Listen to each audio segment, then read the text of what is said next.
Hoy manejaremos el tema de parto poscesárea. Esto fue sacado de la GPC y el fin de esto no es suplir a la guía como tal, simplemente es darles un súper resumen de como tal la guía, de los puntos más importantes, para que ustedes en menos de 5 minutos, intentaré hacerlo en ese tiempo, puedan tener los datos más importantes de eso y no volver a leer como tal la guía otra vez. En especial esto se hace para dar un breve repaso para el examen nacional de residencias. Sin explayarnos más en este tema, vamos a iniciar con el tema del parto poscesárea. Iniciamos con factores de riesgo. Pero es que hayan pasado por lo menos 2 años como mínimo desde la cesárea. Desde la cesárea hasta el momento en que te embarazas. No desde la cesárea hasta que otra vez es cesárea, no. Esos 9 meses no cuentan. Los factores de riesgo nos lo da la guía como tal, así en una, si lo queremos decir, lista. Los factores de riesgo no para el parto poscesárea, sino los factores de riesgo que complican un parto poscesárea a una ruptura uterina, que esto es lo principal y casi, de hecho, si esto nos habla un poquito más de ruptura uterina, podríamos decir que es parto poscesárea y ruptura uterina, la GPC. Son estos. Uno es inducción. La inducción del trabajo de parto lo veremos después. Otra es un antecedente de parto previo, un IMC mayor a 30, que el parto previo haya tenido distocia, mayor a 41 semanas de gestación, macrosomía, es decir, más de 4 kilogramos o más de 4.000 gramos, una dilatación cervical menor a 4 centímetros, edad de la madre mayor a 35 años, que el feto sea de sexo masculino, y un periodo intergenésico menor a 2 años. Estos son los factores de riesgo que nos pueden hacer complicar el parto poscesárea a una ruptura uterina.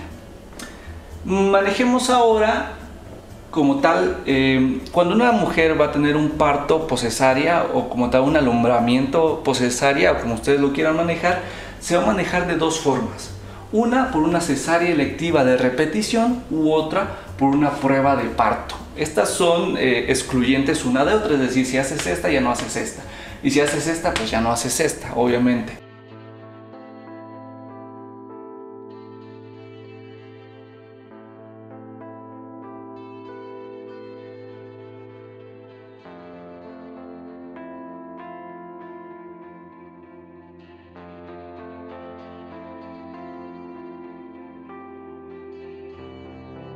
Entonces iniciamos con la cesárea electiva de repetición.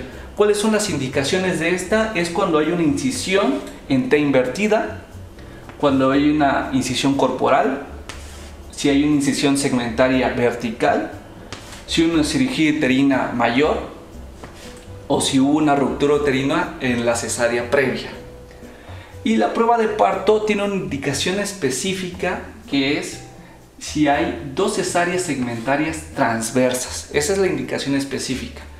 Entonces hay que tener en cuenta de que es la indicación de la prueba de parto, se podría decir que es única, ¿no? Los riesgos que conllevan esta, y aquí es donde les voy a hablar un poco sobre las diferencias de estas dos,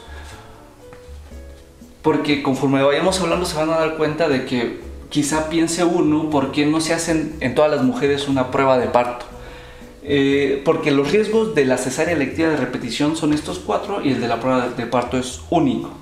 Los de la cesárea electiva de repetición hay complicaciones como hemorragia, histerectomía, placenta previa y acretismo. En cambio, en la prueba de parto, el único riesgo que hay que se corre es la ruptura uterina. Esto es en la madre.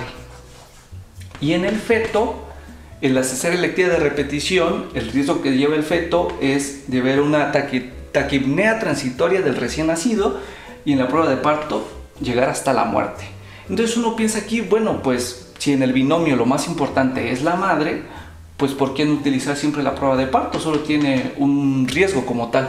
Pero el problema es de que todos estos riesgos no se comparan a este que es acá, porque la ruptura uterina es una catástrofe obstétrica. Entonces hay que tener en cuenta eso. Después la GPC nos empieza a soltar un montón de paja, de lo cual aquí les doy unos datos variados. Y les pongo lo de, entre toda esa paja, lo más importante desde mi punto de vista. Primero, menos de 37 semanas de gestación disminuye la ruptura uterina. Otra, las prostaglandinas están recomendadas en una inducción en el aborto en el segundo trimestre. En un periodo intergenésico menor a 18 meses aumenta la ruptura uterina. Y en un periodo intergenésico menor a 24 meses falla la prueba de parto. La cesárea, cuando se haga la cesárea, tanto la primera o la de repetición, si se hace esta, se va a hacer una sutura de 2 planos. Y la prueba de parto en embarazo múltiple se recomienda. Otra es, ya habíamos visto aquí, la macrosomía aumenta la ruptura uterina. Ya lo habíamos visto aquí en los factores de riesgo. Ya para terminar, tenemos la inducción. La inducción, pese a que se los puse aquí, es también de la prueba de parto. En la prueba de parto se puede llevar a cabo una inducción. Es una hormona particularmente importante para las mujeres. Juega un papel muy significativo en el proceso del parto. Esta hormona provoca las contracciones uterinas durante el parto y ayuda a que el útero se recupere después del mismo. Sin embargo, el misoprostol, que acuérdense que el misoprostol es una prostaglandina E1 y el dinoprostol es una prostaglandina E2, nos causa ruptura uterina y cesárea. La diferencia de aquí es que esta cesárea ya no es selectiva, esta cesárea ya es de emergencia. Entonces, la alternativa que nos da la GPC, en vez de utilizar las prostaglandinas, es utilizar la oxitocina a dosis mínima. ¿Cuándo sabemos de que alcanzamos una dosis buena de oxitocina? Cuando llegamos a 3 a 4 contracciones en 10 minutos. Para terminar, la referencia de estas mujeres es toda mujer embarazada con antecedente de cesárea. Se les refiere a un segundo nivel entre las 34 y 36 semanas de gestación para culminar su embarazo con alguna de estas dos técnicas. Esto sería todo de parto poscesárea. Si tienen alguna duda de este tema, déjenlo en los comentarios. Al igual, si quieren que nos explayemos de algo más de este mismo tema, o si tienen algún tema que les gustaría saber un poco más, también déjenlo en los comentarios. Eso sería todo. Muchas gracias.